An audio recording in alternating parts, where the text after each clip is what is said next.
Mga ka-CP, good morning sa inyong lahat.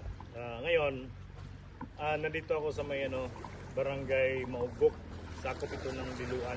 Ito mga ka-CP, kanina, nandun ako kanina. Ngayon, dito ako sa kabila, sa gitnang bato. Okay. Talagang maganda dito, pagkaganda mga ka-safety. Kung nakita niyo yung buong paligid, yung dagat malinaw. Okay. So ito. Kaya ngayon ko lang ito na-discover itong lugar na ito. Maganda pala dito. Kasi maulan kasi hindi pa ako pwede umakyat sa bundok. May kami doon, may puputahang malaking kuweba. So madulas kasi yung ngayon, yung daanan doon sa bundok, kaya dito muna kami sa dagat. Kaya ito, shout out pala dyan kay Mr. Ryan Oy. Ryan Amura, yung taga dyan sa fire station sa Diluan. Jolly's Monkeys Restaurant. Shout out sa inyong lahat dyan, sa mga followers ko. Yung mga ka-safety, tingnan mo yung forma ng bato. Napakaganda. Saka blue na yung tawag nito, yung dagat, malalim na malalim yan. Kaya yung sinasabi nila dito, itong nito lugar nito, tinatawag na kugtong. Kasi itong, alam niyo yung kugtong, malaking isda yon. Sa Bisaya yan, kugtong. Napakalaking isda daw dito, nakatira dito sa ilalim. So ngayon, tatanong ako sa taga rito kung nasaan na yung isda. Sabi nila, nandyan lang daw yan, umiikot-ikot sa paligid din itong bato na ito. Kaso lang, kung nakita yung bato na yan doon sa kabila, malalim pala yan sa ilalim.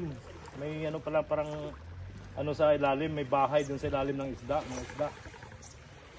Kung nakita nyo yung pati yung bundok dito. Maganda ito pag pina-develop, lagyan ng parang beach ba, liguan. Kasi malinis yung dagat, saka maganda yung mga bato. Gaya ng sinabi ko, maganda dyan pag dinevelop, lagyan ng tulay, tawiran. Napakaganda mga safety. Talagang dito. Maganda pasyalan dito. Doon naman sa kabila, yun, yung landslide na yon, dati palang pasyalan yan. Diyan ng yung may pasyalan pala dyan. Yan ginagawa ng taga DPWH, yung kasada dyan, kasi nagkakaroon ng landslide. So kung nakita nyo mga safety,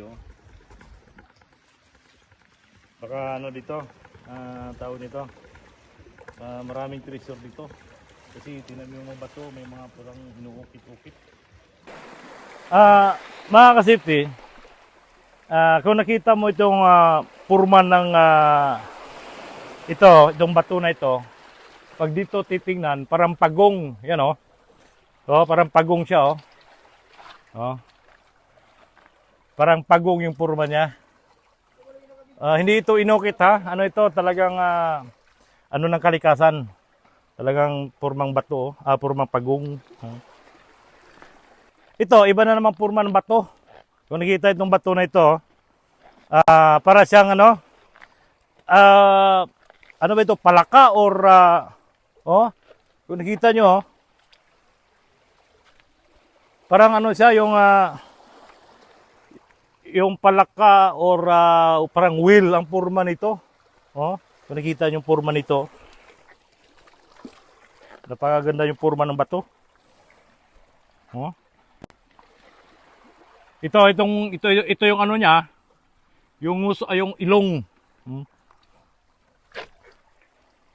Maganda yung pagkapurma ng bato. At itutulak ko nga ito, baka kaya ko tutulak. Di kaya mga safety. Ang bigat. Yung mga bato dito, may mga may mga purma yung bato. Hindi ito inuukit. Ito ng kalikasan.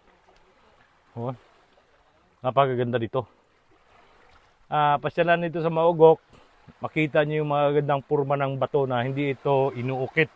Talagang ng nature. Napakaganda.